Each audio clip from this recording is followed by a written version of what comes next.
Assalamualaikum warahmatullahi wabarakatuh. Anak-anakku sekalian, bagaimana kabarnya? Sehat ya? Alhamdulillah. Kita lama tidak berjumpa. Mudah-mudahan video ini mengobati rasa kangen kita, rasa kangen kalian kepada Bapak ya. Itu pun kalau kangen. Baik, sebagaimana biasanya sebelum kita belajar, mari kita mulai dengan membaca Al-Fatihah bersama-sama. A'udzu billahi minasy syaithanir rajim. Bismillahirrahmanirrahim. Alhamdulillahi rabbil alamin. Ar-Rahmanir Rahim. Maliki yaumiddin. Iyyaka na'budu wa iyyaka nasta'in. Ihdinas siratal mustaqim. Siratal ladzina an'amta 'alaihim ghairil maghdubi 'alaihim waladdallin. Amin. Baik, silakan dilanjutkan membaca surah At-Takatsur sampai dengan An-Nas ya. Jadi video ini kalian pause dulu, nanti bisa dilanjut lagi.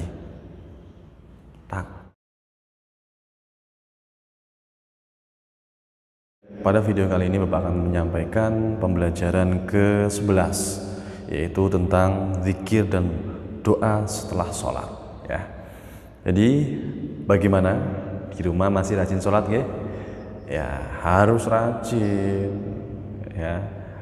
5 waktu tidak boleh ditinggalkan. Ingat ya, 5 waktu tidak boleh ditinggalkan. Syukur-syukur bisa berjamaah bersama keluarga ya. Mumpung saat ini situasinya kita tidak diperbolehkan untuk keluar kemana-mana, jadi anak-anakku sekalian di rumah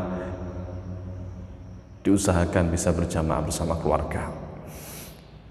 Allah Subhanahu wa Ta'ala memerintahkan kita untuk senantiasa berzikir. Apa itu zikir? Zikir yaitu mengingat Allah, baik dalam keadaan berdiri boleh, keadaan duduk boleh, keadaan berbaring boleh ya. Jadi Allah Subhanahu wa Ta'ala memberikan kita keringanan biar zikir ini bisa dilakukan kapan saja, di mana saja. Allah mempersilahkan hambanya, silahkan kalian mengingatku, boleh dengan duduk, boleh dengan berbaring, boleh dengan tiduran, boleh dengan berdiri, agar kita bisa berzikir dimanapun kepada Allah Subhanahu wa Ta'ala. Tentunya kecuali pada tempat-tempat yang kotor ya, sebagaimana kalau di kamar mandi, masa di kamar mandi zikir nggak boleh ya. Nah itu doa sebelum masuk kamar mandi Pak, berarti nggak boleh? Bukan tidak boleh, doa itu dibaca ketika kita masih di luar. Nah kalau di dalam, ya dilafadzkan di dalam hati gitu. Berzikir dan berdoa kepada Allah setelah sholat dapat membentengi diri kita dari godaan syaitan yang terkutuk. Karena godaan syaitan itu muncul dari mana-mana ya. Jadi kita bentengi diri kita dengan zikir, selalu mengingat Allah Subhanahu wa Ta'ala. Lalu adakah batasan dari zikir? Ya tentu tidak ada. Sebagaimana firman Allah Subhanahu wa Ta'ala, ya ayyuhalladzina amanu dzkurullaha dzikran katsira. Wahai orang-orang yang beriman, berzikirlah kamu kepada Allah, ingatlah kepada Allah sebanyak-banyaknya. Artinya tidak terbatas. Kalau seandainya kita mau membatasi sendiri, ya tidak masalah. Misalnya dengan jumlah-jumlah seperti 33, 99, 41, silahkan. Tapi itu kan atas pembatas kita sendiri. Kalau mau yang lebih banyak, ya justru lebih bagus ya. Jadi zikir itu tidak ada batasnya, boleh kita lafadzkan sebanyak mungkin, semampu kita tentunya. Kalau kita memaksakan diri kita zikir sampai pingsan zikir sampai pingsan, ya pastinya itu tidak baik juga. Artinya di sini semampu kita lah ya, semampu kita untuk berzikir kepada Allah. Dan juga ada firman Allah yang berbunyi alladzina amanu wa tatma'innu qulubuhum bidzikrillah. Ala bidzikrillahi tatma'innul qulub. Artinya, orang-orang yang beriman dan hati mereka menjadi tentram dengan mengingat Allah. Ingatlah, hanya dengan mengingat Allah lah hati menjadi tentram. Sebagaimana kondisi saat ini, kita mungkin pernah khawatir, waduh bagaimana ini, kapan virus corona ini berlalu, kapan virus corona ini hilang dari dunia. Kita khawatir, maka zikirlah kepada Allah, biar kekhawatiran itu akan hilang karena kita melafadzkan zikir kepada Allah. Zikir kepada Allah itu membuat hati kita menjadi tentram. Misalnya kalau nggak ngapa-ngapain, Astaghfirullahaladzim, astaghfirullahaladzim, astaghfirullahaladzim, atau subhanallah, subhanallah, subhanallah, subhanallah, atau alhamdulillah, alhamdulillah, alhamdulillah, sebanyak-banyaknya boleh. Kalau mau menjadi rutinitas kalian juga boleh. Misalnya dirutinkan 33 kali sehari, atau 33 kali membaca la ilaha illallah habis sholat, membaca istighfar habis sholat, dirutinkan tidak masalah ya. Nanti kita akan membahas bagaimana urutannya zikir setelah sholat. Oke, sekarang kita lanjutkan dulu. Kita juga dianjurkan untuk berdoa. Setelah sholat kita dianjurkan untuk berdoa. Nah, zikir ini juga bagian dari doa. Kita meminta ampunan kepada Allah dengan mengucapkan istighfar. Kan biasanya kita setelah sholat itu kita dianjurkan untuk beristighfar ya. Jangan setelah salam assalamualaikum warahmatullah, assalamualaikum warahmatullah, langsung berdiri kabur karena terburu-buru ingin main-main. Jadi setelah sholat kita sempatkan untuk berzikir dan berdoa kepada Allah ya. Berdoa kepada Allah.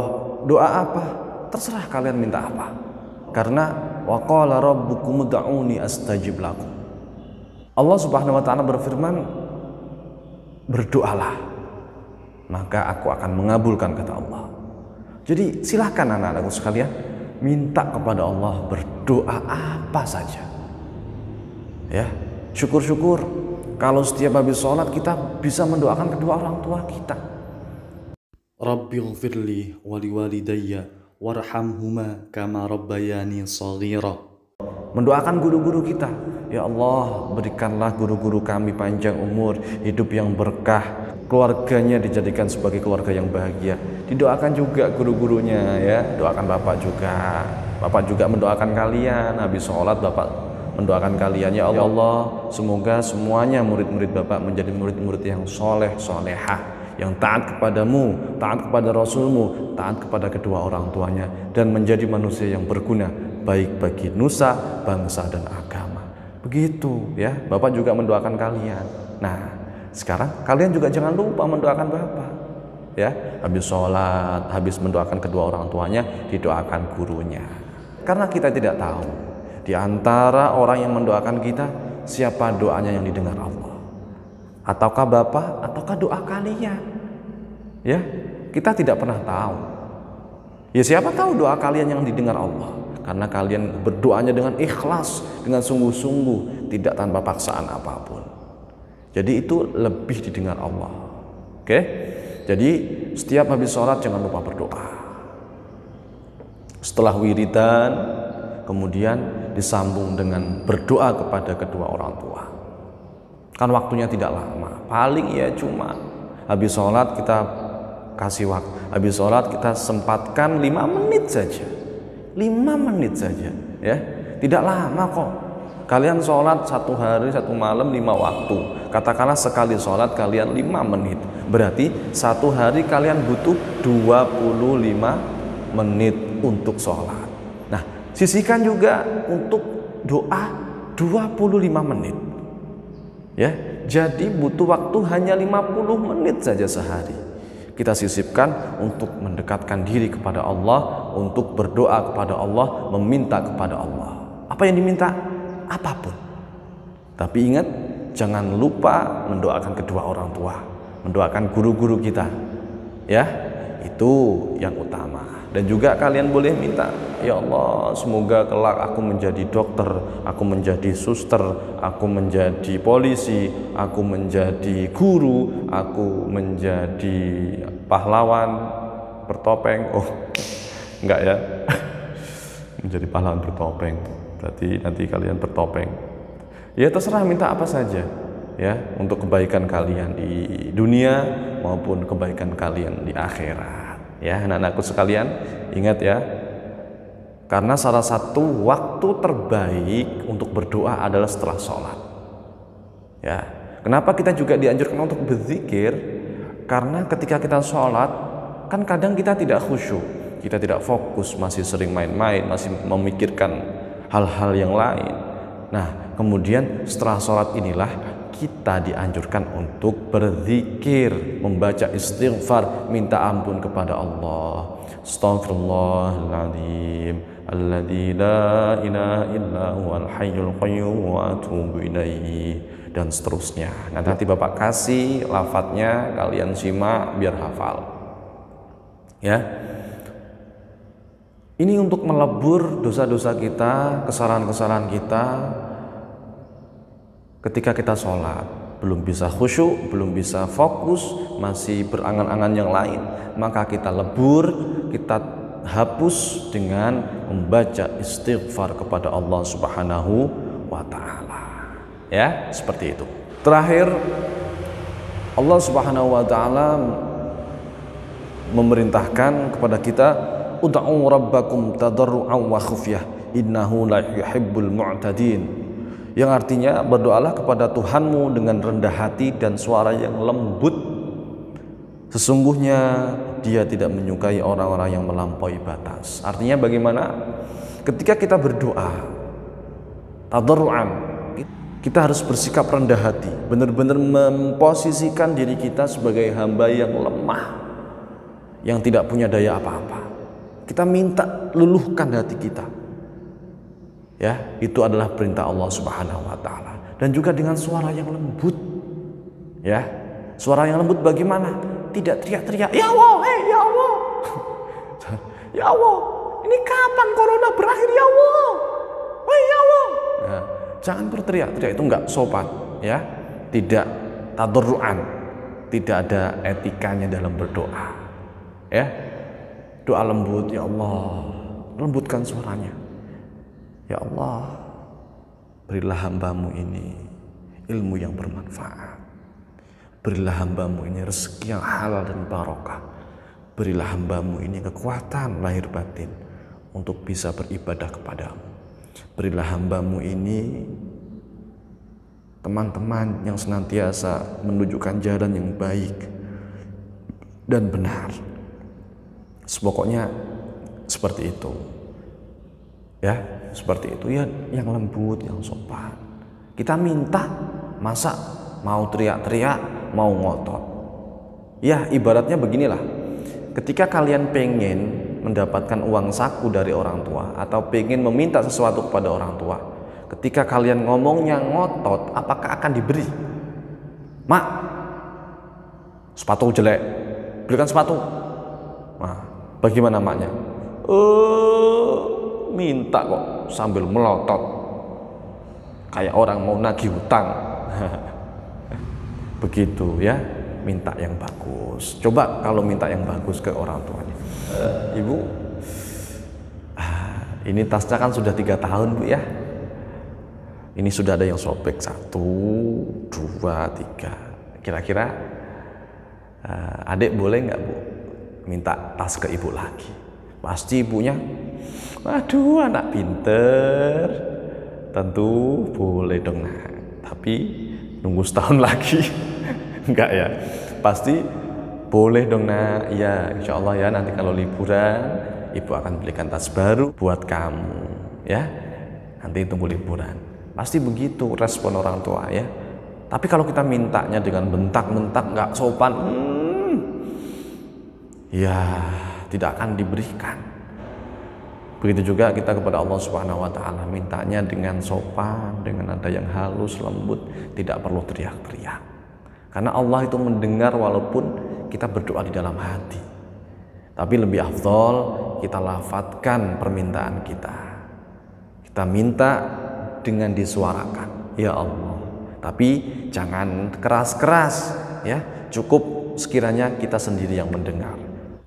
Kalau ada orang lain yang mendengar kan mereka juga terganggu, mereka juga butuh kepada Allah, mereka juga berdoa kepada Allah. Lah kita teriak-teriak di sampingnya. Nanti ada orang lain, ya Allah, saya minta ini, minta ini, minta ini. Yang lain, jangan berisik. Emangnya Tuhan punya kamu doang? Aku juga pengen doa. Nah, jangan teriak-teriak. Yang penting pesan Bapak, jangan lupa berdoa setelah sholat, jangan lupa berzikir setelah sholat, ya. Ini di sini, nah ini diklik, ini akan keluar bacaan zikir setelah sholat. Bapak sudah membuatnya, jadi kalian tinggal menyimak sampai hafal, ya. Sebenarnya tidak perlu menghafal. Ketika kalian setelah sholat mengikuti zikir yang ada di masjid, di musola, dalam waktu 6 bulan, nggak sampai 6 bulan, kalau kalian mengikuti terus, insya Allah hafal dengan sendirinya. Baik, insya Allah Senin tanggal 13 April Bapak akan memberikan soal latihan tentang zikir dan doa setelah sholat, atau bab 11, ya. Jangan lupa belajar. Demikian anak-anakku sekalian video yang bisa Bapak sampaikan. Semoga di lain kesempatan kita bisa langsung bertemu tanpa harus menggunakan video-video beginilah, ya. Kurang enak. Tapi ya memang kondisinya seperti ini. Jadi saat ini kita belajar melalui online saja. Walaupun demikian kita harus tetap belajar, ya. Oke. Demikian yang bisa Bapak sampaikan. Assalamualaikum warahmatullahi wabarakatuh.